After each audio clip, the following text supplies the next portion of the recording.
इस वीडियो के अंदर हम फंक्शन कॉल करने का एक और तरीका सीखने की कोशिश करेंगे और उसका नाम है फंक्शन कॉल बाय रेफरेंस।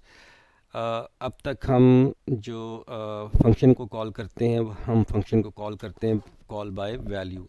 और इसका मतलब ये होता है कि किसी भी वेरिएबल की जो वैल्यू है उसकी कॉपी, यानी कि copy of the value pass होगी टू द कॉलिंग फंक्शन, और फिर वो वैल्यू उस फंक्शन के अंदर इस्तेमाल होगी और वो फिर उसकी वैल्यू अगर उसने रिटर्न करनी हो तो रिटर्न होगी, या जो भी उसने काम करना हो। लेकिन जब हम बात करते हैं कॉलिंग बाय रेफरेंस तो हमें पहले रेफरेंस का कॉन्सेप्ट समझने की ज़रूरत होगी। अ, हमें ये पता है कि प्राइस एक वेरिएबल है, ठीक है। अब वेरिएबल क्या होता है? वेरिएबल एक नाम होता है किसी भी मेमोरी लोकेशन का। तो ये जो प्राइस है ये किसी ना किसी मेमोरी लोकेशन को रिप्रेजेंट कर रहा होता है और उसका मेमोरी के अंदर एक एड्रेस होता है। तो जब भी हम फंक्शन को कॉल करेंगे बाय रेफरेंस तो होगा क्या कि हम इंस्टेड ऑफ वैल्यू वैल्यू की जगह पे हम उसका जो मेमोरी एड्रेस है वो पास ऑन कर रहे होंगे। और जब भी हम फंक्शन को डिक्लेयर करेंगे और जहाँ हम वेरिएबल की बात करेंगे तो उसके साथ हम क्या लगाएंगे? एम्परसेंड लगाएंगे। एम्परसेंड इंडिकेशन होगी कि ये फंक्शन जब भी कॉल होगा वो कॉल बाय वैल्यू नहीं होगा, कॉल बाय रेफरेंस होगा।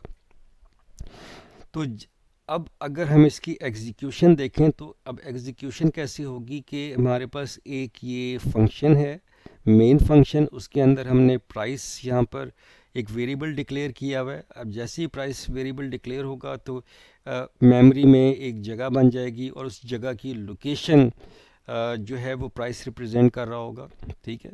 अब अगर मैं यहाँ पर एक वेरिएबल लेता हूँ, मैं वैल्यू लेता हूँ, तो जब ये प्रोग्राम चलेगा और यूज़र से डिमांड करेगा कि प्राइस एंटर करे तो प्राइस यहाँ पर एंटर होगी। फिर हम ये फंक्शन को कॉल करेंगे और फंक्शन को जो कि यहाँ पर सब्ट्रैक्ट डिस्काउंट है, तो हमने जो यूज़र ने वैल्यू एंटर की होगी प्राइस की उसमें से ये 100 रुपीज़ हमने माइनस करने।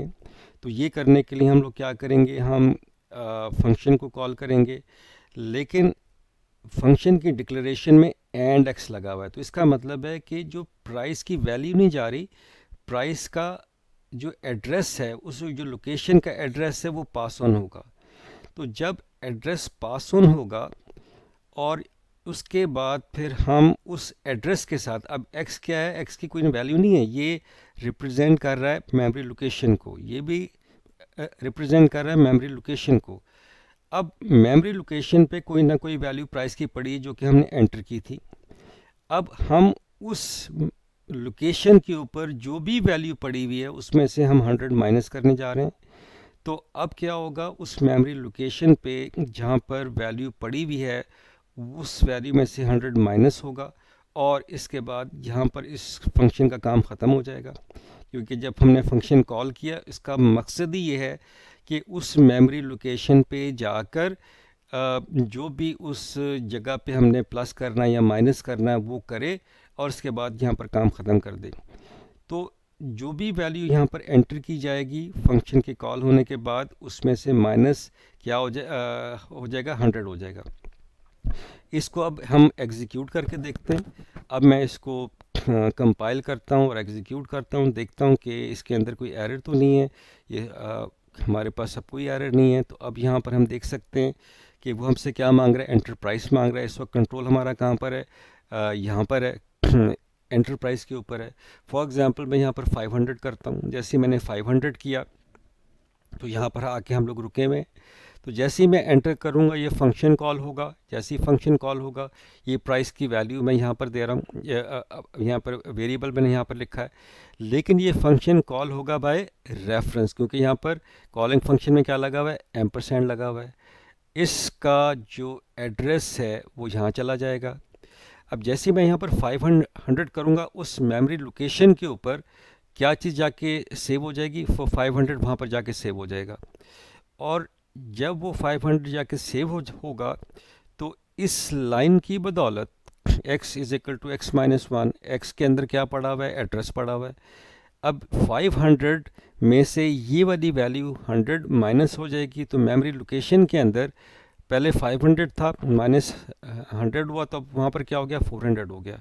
तो जब ये फंक्शन ख़त्म होगा तो उसके बाद फिर ये see out discount price is equal to, ये देखें हमने यहाँ पर प्राइस लिया हुआ है, तो जो नेम लोकेशन थी उसकी वैल्यू पहले 500 थी, फिर ये फंक्शन कॉल करने की वजह से उसमें से 100 माइनस हुआ और हमारे पास अब क्या चीज़ वैल्यू आ गई, 400। जैसे ही मैंने इसको एंटर किया तो यहाँ पर देखें 400 मेरे पास आ गया। तो कॉल बाय रेफरेंस का ये कॉन्सेप्ट है कि जब भी हम फंक्शन को कॉल करेंगे तो वैल्यू साथ नहीं जाएगी, बल्कि उसका रेफरेंस जाएगा जहाँ पर डेटा स्टोर होता है। आई होप कि जो कॉन्सेप्ट है वो क्लियर हो गया होगा।